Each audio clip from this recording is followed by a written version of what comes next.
What's up, music fans of the internet? I'm Derek. And I'm Kevin.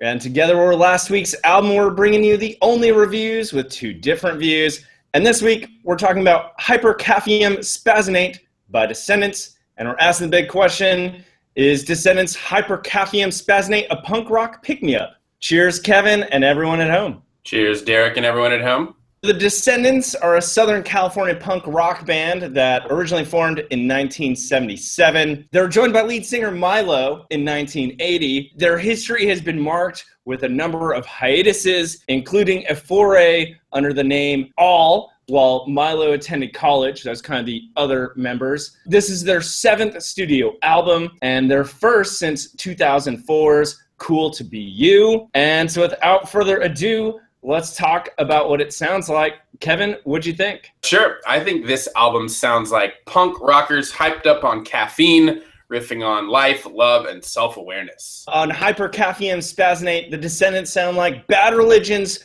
21st Century Digital Boys' dad.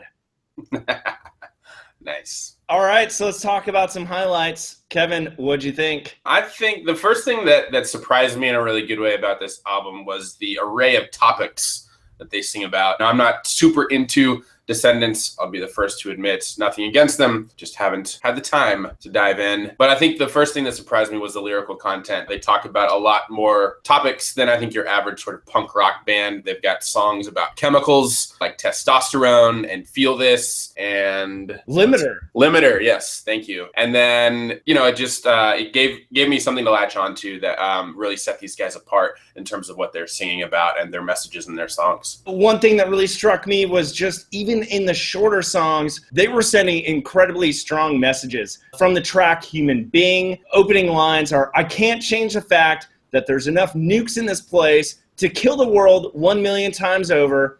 We all sit back and accept it." The fact that they can deliver a song in under a minute that creates much longer time to really ponder on the depth of what they're saying is just fantastic. It speaks to the strong songwriting that they're doing and their willingness to tackle some of the topics that they do here. A lot of bands won't do that, but they are not afraid to do it, and it's probably because they're all amped up on tons of coffee. Yeah. It's sort of very vulnerable songwriting as well. There's a lot of introspective, personal demons, it sounds like Milo is airing out. And a lot of bands don't have the balls to do that. So, there's a lot of emotional intelligence. He's clearly a very smart person who knows himself very well and is able to articulate that through the songwriting. So it's cool for that reason. I thought more self-deprecating lyrics were some of the better ones. Just from the track Victim of Me, he says, "I'm a fear-driven service robot, a spectacle of a man with no options." And part of me wondered, is he talking about the Star Wars character C-3PO? Yeah. I really liked in We Got Defeat where he says, "Winning never taught anybody anything." All right, well, beyond the lyrics, which are obviously fantastic, any other highlights? Just in terms of tracks and sort of more melody driven, the ones that I thought were sort of the most catchiest were probably number 4, Shameless Halo, and then number 7, Without Love. Those are kind of tied for my personal favorites on the album, but I thought he showed a lot more melodic tendencies there with his singing delivery. A lot of times he's kind of talk, singing, yelling, but here he's actually singing pretty well, so I enjoyed this. Another one I would throw in there would be Smile. One thing that jumped out at me was the savvy technical musicianship here. Drums, bass, and electric guitars are top-notch. And I think this says, good riddance to Good Charlotte. Blink-182, you've been 86th. This is how punk rock's supposed to be. I'm glad these guys are back.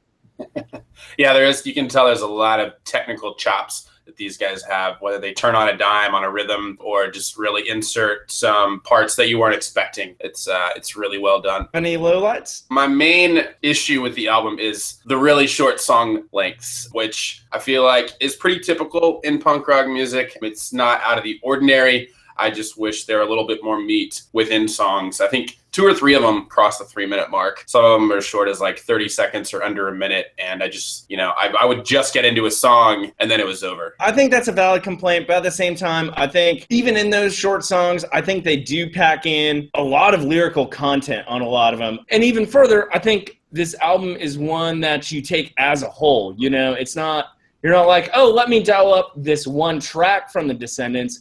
No, it's a full meal. That's like an appetizer or a sip of water between courses. Let's talk about the overall rating and answering the big question: is the Descendents Hypercaffium Spazzinate a punk rock pick-me-up? Kevin, why don't you start us off? Sure, I will start with the big question. It is definitely a punk rock pick-me-up. As you've mentioned, Derek, these are sort of stalwarts in the punk rock scene, and it's so good to have a new album come out from them and show that they're still going strong and probably better than some of their cohorts that maybe aren't around anymore.